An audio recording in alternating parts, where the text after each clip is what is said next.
By golly, I'm feeling rebellious. By golly, I'm feeling devilish now. If you get a kind of a gal I've been behaving for, the kind I've been saving for, you're the kind, my love, I've been saving for, and how? Once you wait a while, make your sound. Now listen, you little aggravator. If I do, come on, you. Yes, you'll have to see me later, cause, oh, by golly, I'm feeling devilish. I'm feeling rebellious. By golly, I'm feeling devilish now.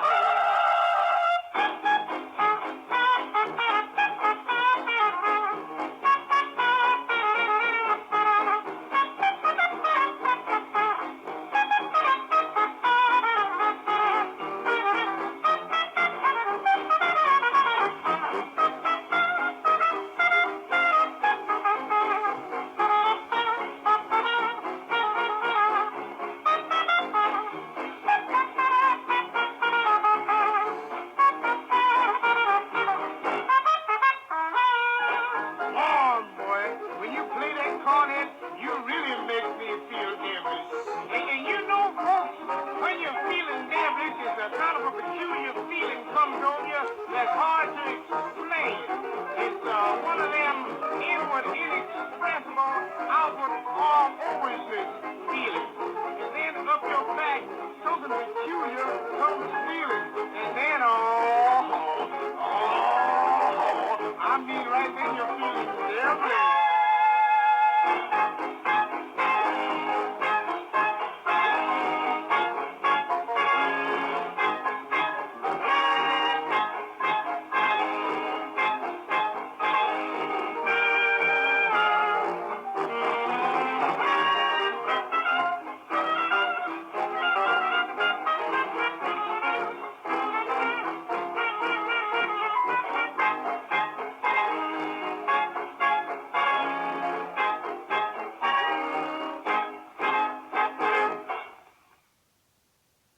Very nice. Victor Scroll by Fess Williams. We were talking so much about musical lineage in the blues circles. There's some in jazz circles as well, and Fess Williams was the uncle of bassist Charles Mingus. So it's just kind of a funny little bit of history there. Fess Williams was quite a showman and was a big proponent of the kind of gas pipe reed playing style in the late 20s and early 30s. A really nice recording there. That is lot 4867 with a $75 opening bid. And for those of you who care about such things, the Victor catalog number is 38131. Coming up next is 3521. 3521 is by the Sela Jubilee Singers on Decca. Wasn't that an awful time at Pearl Harbor?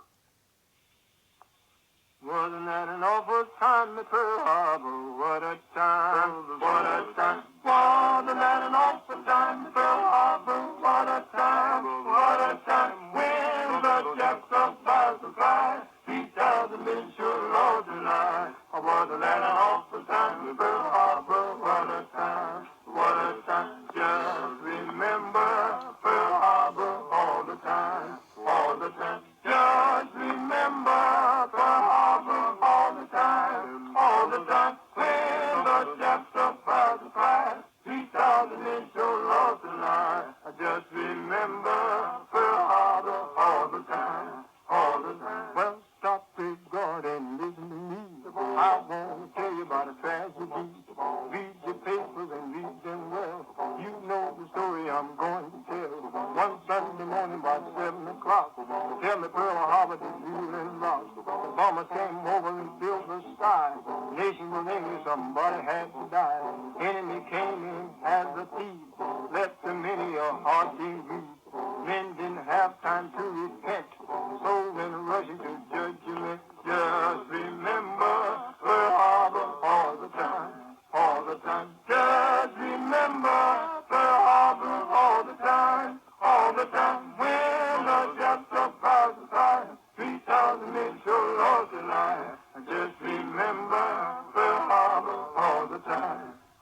cold.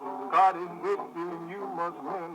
Don't stop fighting until the end. What a night and awful time at Pearl Harbor. What a time, what a time. What a night and awful time at Pearl Harbor. What a time, what a time. When the Japs up by the sky, 3,000 men sure Lord deny. What a night and awful time at Pearl Harbor. What a time, what a time.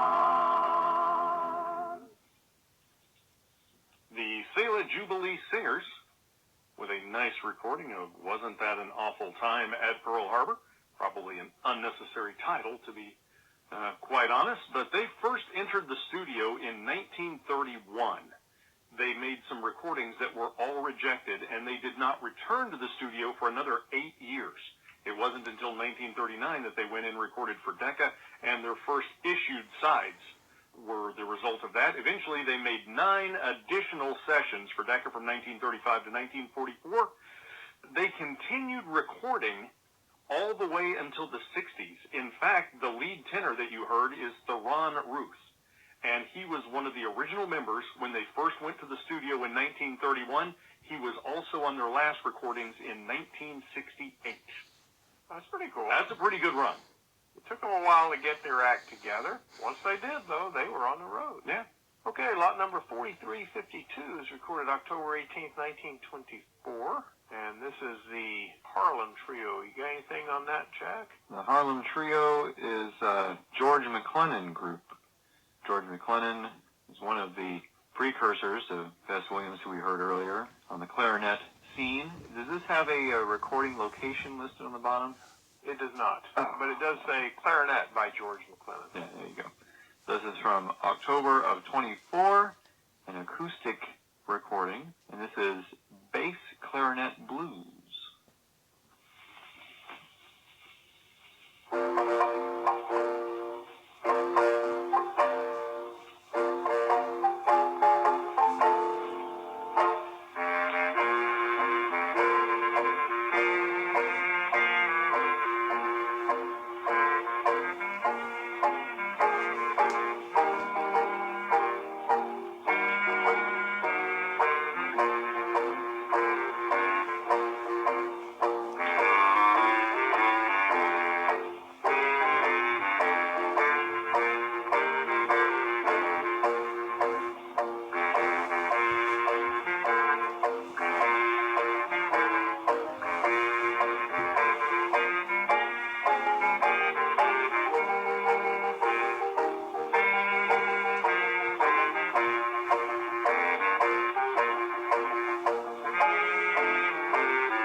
quickly.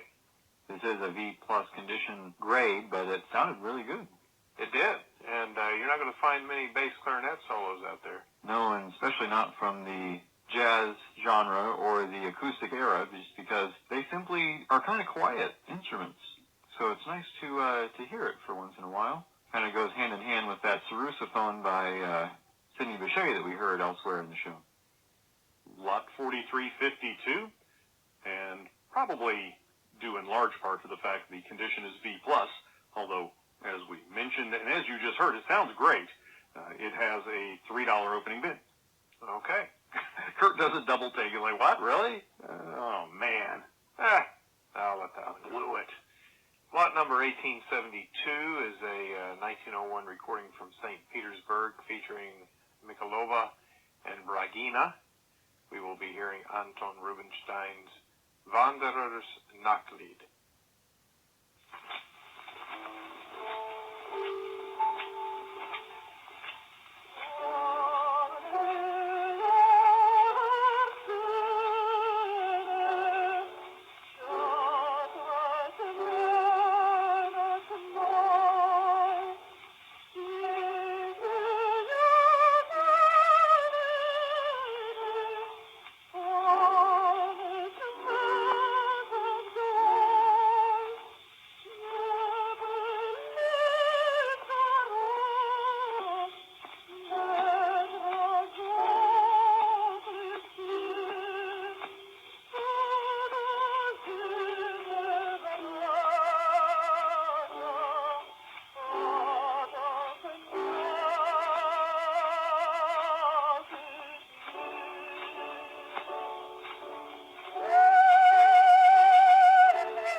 That's another record where you receive your money's worth, because there's not much of a lead-in and there's not much of an exit groove.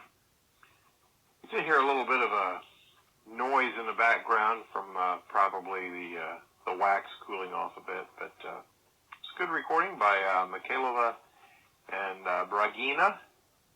We have a $50 minimum bid on that and played it back at approximately 81 RPM. Lot 1872, single-sided black G&T. Going back to our post-war section, 5499. We're trying to get some of these records played before we have to release them into the wild because they're great and I want to hear them again. So you're just going to have to put up with us, put up with me, you know. You don't like This is what Kurt's like in hour 13, just to let you know. He's like this post-war stuff. Well, you're just going to have to go find something else. I gotta play that. Oh, I gotta play that. Change the station. How much time do we have left? Mark, how many hours? Do not talk between songs. Yeah, be quiet. Ace Records, lot number 5499, recorded in 1957, an E-plus copy for a $25 minimum bid. We will hear the Blue Dots doing Saturday Night Fish Fry. Well, if you've ever been down to New Orleans, you can understand what I mean. But all through the week, right up and up, but on Saturday night, we go from house to house, just rockin'. Let me tell you, we'll be rockin'. You never see. Hey, till the break of dawn. You don't have to pay no admission if you a cook or waiter or good music. If you have to eat, passing the by, stopping at the side, night fish fry will be rocking. Hallelujah now, rocking. Don't you know you never see?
Anything but the Blue Dots. Not the Saturday Night Fish Fry, I think most people are familiar with. Different song, but very good. 1957 recording on the Ace label. Okay, let's do a little housekeeping here. We are in our 13th and final Bidder Request Show hour. We want to first say that this is the Knox Vintage Record Auction 71 show. I had to think there what we were up to. 71. What that means is go on to 78rpm.com and click on the record auction link, and that will take you to the current catalog, in which you will find all of the recordings that you have heard on this show. Everything that we've played is a record which is for sale by auction. So if you've heard anything that you are interested in, just go there, open up the catalog, and you may submit bids by email or by registering to use our online bid sheet, and you'll find a link for that as well. All bids are reduced to 10% over the second highest bid. So if you bid X number of dollars, you don't necessarily have to pay that. You may pay substantially less than you bid, depending on what the second level bid might be. Other thing that we want to say is that there is the buddy system, right, Jack? Oh, yeah. Kurt and I were cooking up some ideas for some ways to get new people into the hobby, and we came up with the buddy system one night over some IHOP.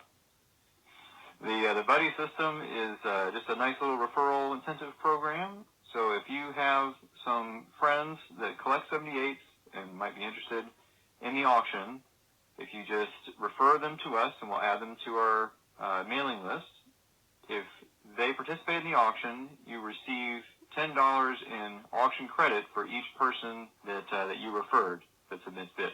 Correct. Okay, and that's the what's in it for you part. That's your incentive to refer people to us. And if you happen to have so many friends that you submit that become bidders, and you get so many $10 little credit amounts towards your auction total, then you get to reuse that credit in a future auction.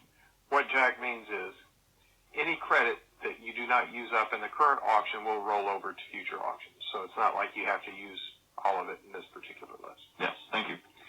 The more your buddy wins, the bigger his haul of really cool books. There you go. And so, therefore, everybody is a winner. Win-win-win situation for all of us. Oh, we also have the auction drawing. Don't forget that. Oh, that's right, Jack. What's that all about? So if you submit 50 or more bids in the auction, they don't have to be winning bids, but just bids, period, you could win an auction credit up to $500. We have had people who have won $500 worth of stuff, just bam, like that. Didn't even see it coming. Pulled out their invoice, and they won $650 worth of stuff, and their bill was $150. And were they blown away? They could stay married after that. Wow. Yep. Okay, and we will mention that there are a couple of books for sale on the last page in the resource catalog section of the auction.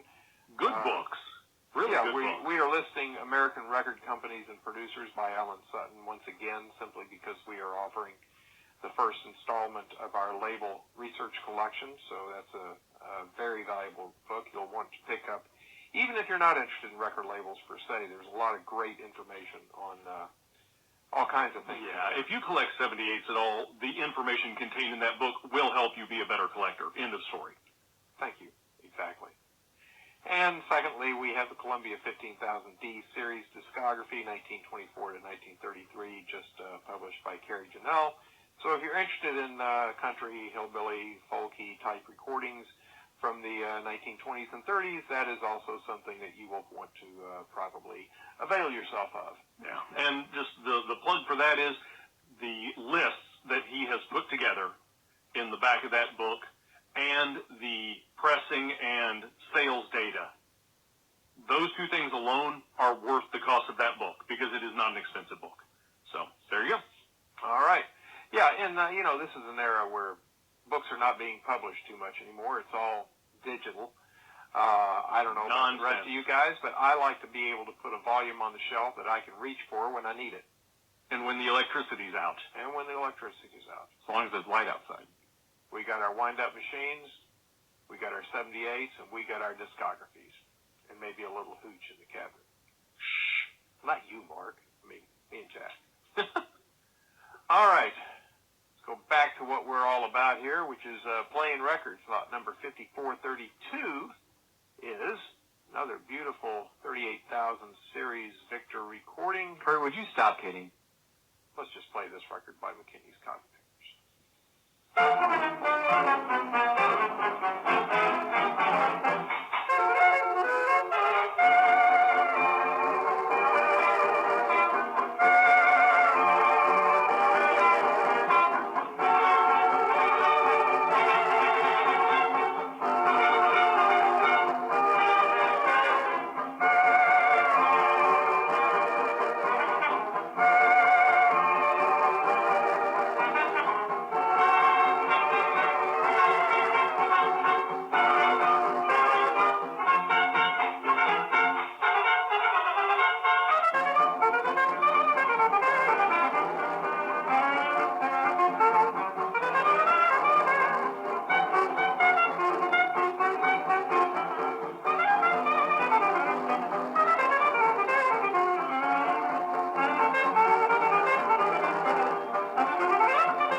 over to us from 1928 in Chicago.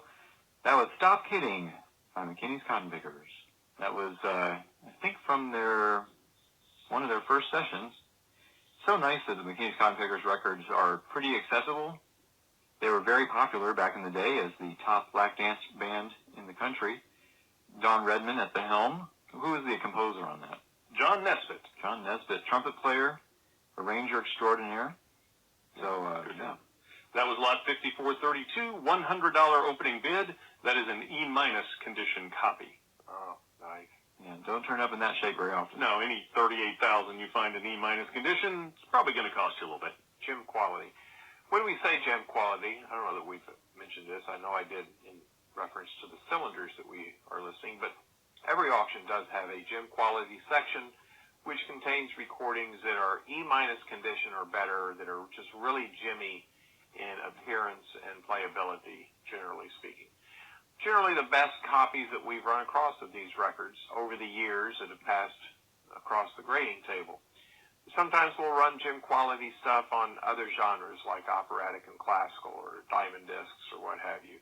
But for the most part, the gem quality section in our catalogs is devoted to the 1920s to the 1930s American pop music.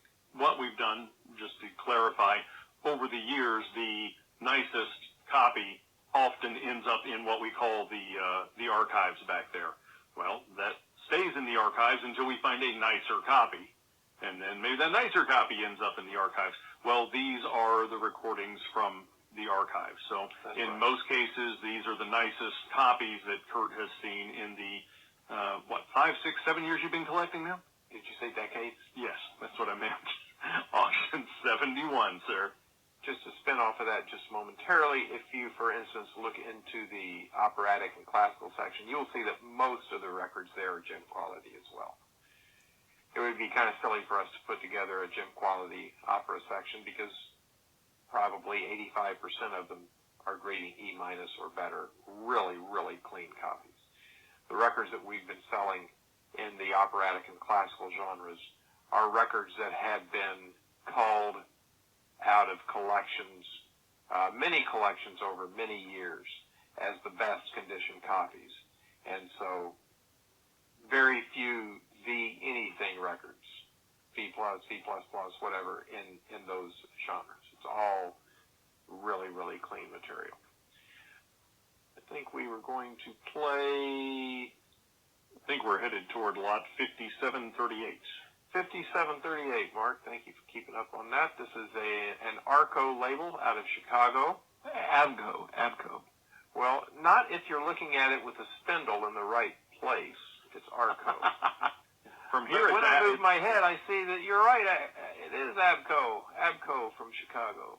Recorded in 1956 in E-copy condition, $300 minimum bid of Herbie Joe and Smokestack Lightning.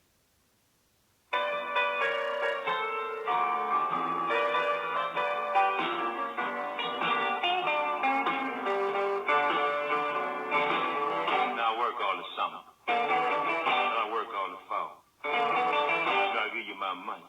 Baby, that ain't smokestack lightning. Every time I look at you,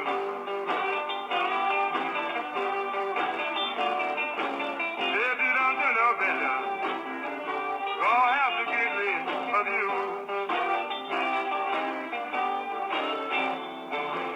You dress up in the morning. You dress up at night. When you come home, baby. You wanna fight smokestack lightning. Every time I look at you,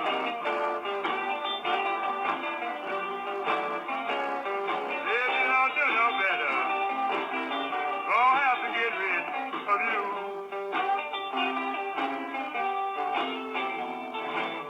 Ask you for some money. So get a loaf of bread. Say, drink some of that wine, honey. Going back to bed, smokestack lightning. Every time I look at you, if you don't do no better, gonna have to get rid of you.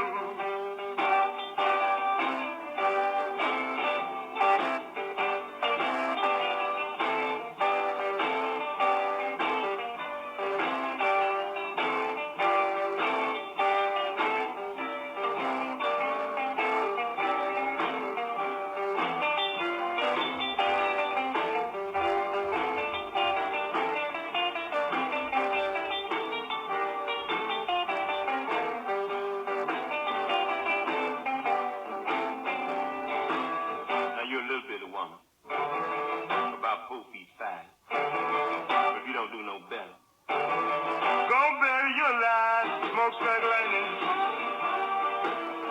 Every time I look at you, said you don't do no better. Gonna have to get rid of you.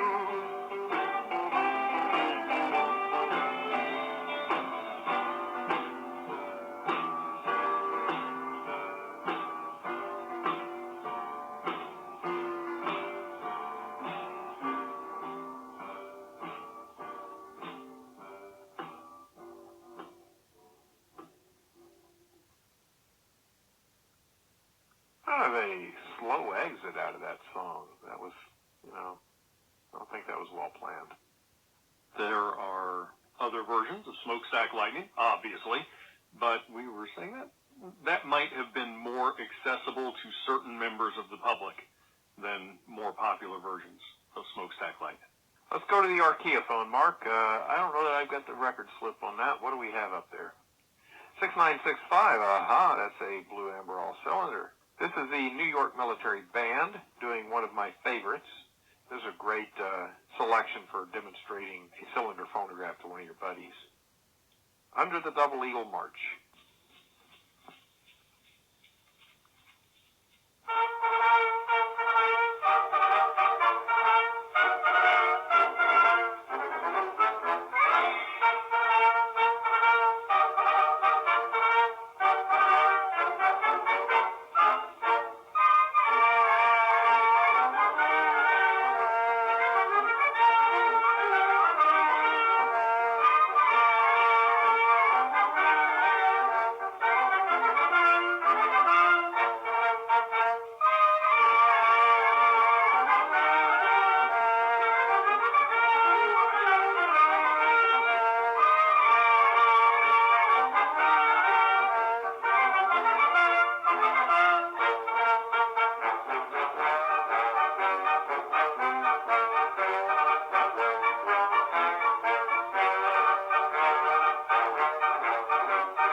selection in hour number 13.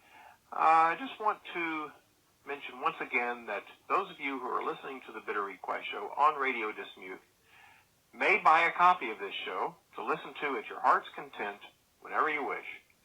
It is ultimately it will be about a 14-hour CD loaded with MP3 files that you may play on your computer or car stereo or whatever you can shove a CD into that will play MP3 files. The files, as Jack mentioned earlier, are a higher resolution file than what we play over the internet because of the limited bandwidth on the internet. So things that you may not have been able to hear that we were discussing about a particular record, if you get the Bitter Request Show CD, will come through in all its clarity. The other benefit of owning the CD is that you will get some bonus material.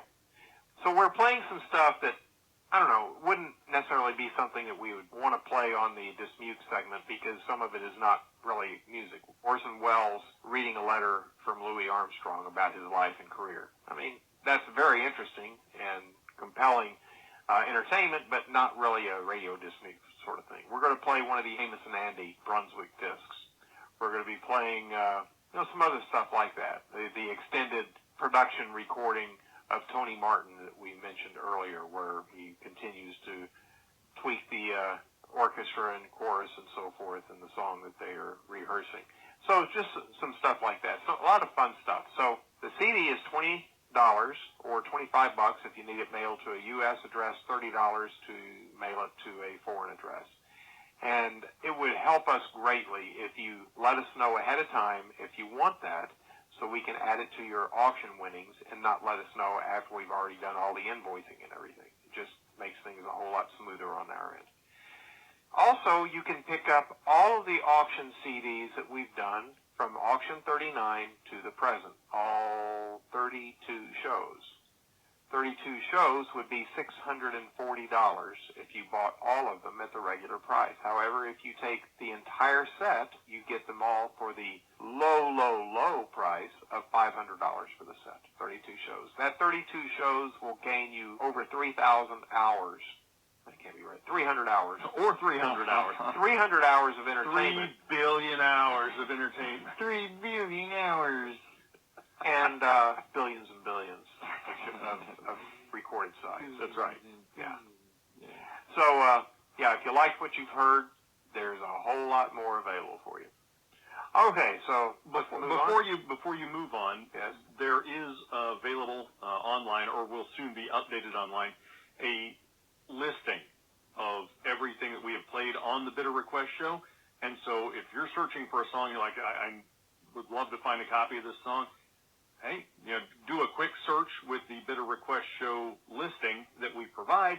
You're like, hey, they recorded a version of that and published it in Bitter Request Show 62.